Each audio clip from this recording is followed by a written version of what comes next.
ấy rằng là chúng nó chúng ta Cái xin như là trả chân đánh nha chất đánh như nào Cái xì nó ôn nọ thôi lo sao lười thả nên lúc rồi nó trốn xài vào trong lấy rõ lọ là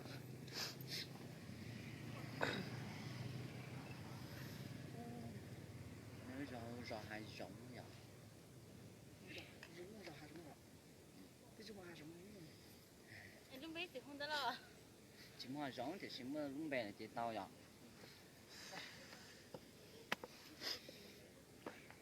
nhà mà ai ở đâu xa tao cho mất 2 phút pin lên 30 tôi sẽ tìm cái lông mà nó có thể hạt trong này gì núi khủng long á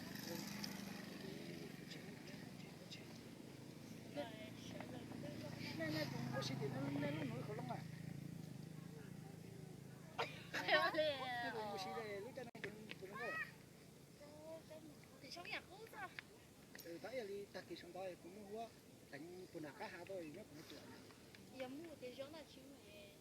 chỉ mua chỉ giống nhà non thế à nó chỉ cũng giống á chế này yêu cái chúng nó chúng mua cả hà mà đánh mua tàn ấy căn nữa đấy à không tao làm cái nào chọn được nó là kinh trả ta kỳ có sợ lắm quá cái căn thì có sợ nào là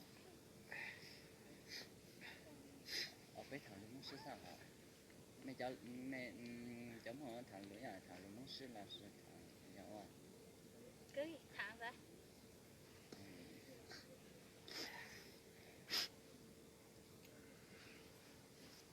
có tụi em đã lại rồi muốn đứa theo ô mình đừng gì đâu thì như bao cho muốn nó thì hạn đông giờ mấy chồng không Đi chém mông đu, chém mông xí, chém mông chỉ đặt cho. cho xử ra này tụi nó giàu sự Bữa nay mông xí ra là chém mông chưa?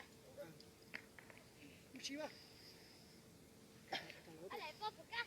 trong này bên này lấy cho hàng muốn có 2 điểm này nó chờ nó đua đi chỗ lại gió nó là kiểu muốn đứa theo à người ta mà cái đó có gì trời nó tăng của nó cái tua tạp cái nào tôi luôn có nào là có cái gì đó mà chúng mình kia là thay sống tụi nó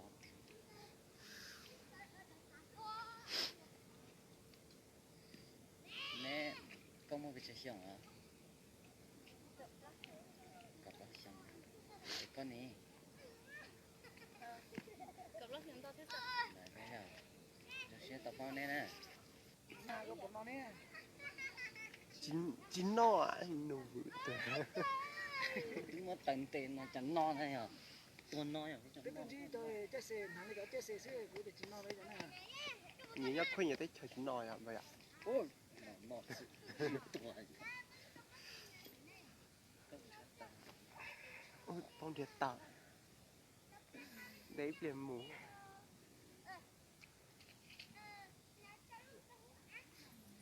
nét cô của con nào Rồi dây rất là.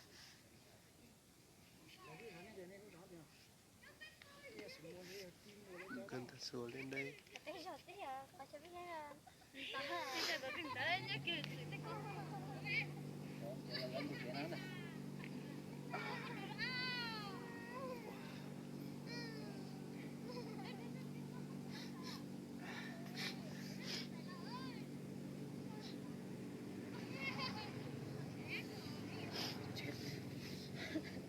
chẳng mày quay về xong mà quá là kỳ chân tú mù à nó nhớ thì tóc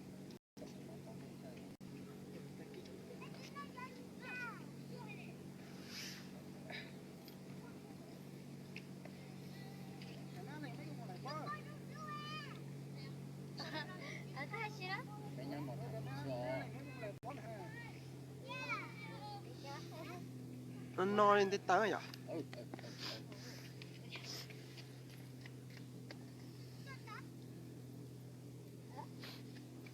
nó ở thế này à nên là hồi chán à rồi hai giống Dạ.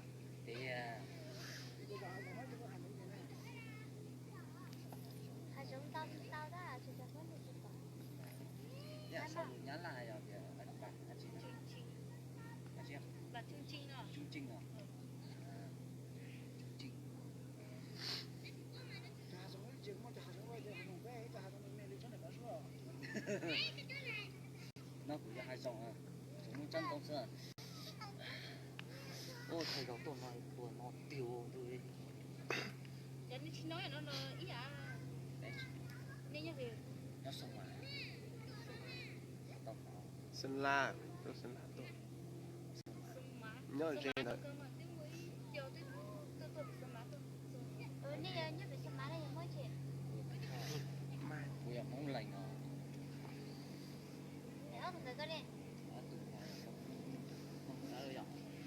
Bây giờ muốn chi. bây giờ muốn đó Mà về không biết.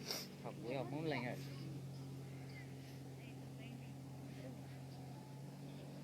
Đi đi đi rồi đi. nhỏ Chị biết lên. Muốn đi muốn đi nào đâu mình đâu rồi. Đó mà Lão muốn đâu chả đâu kìa. bây giờ muốn Đi lành anh không á. bây giờ muốn lành này ta Lúc mình rất là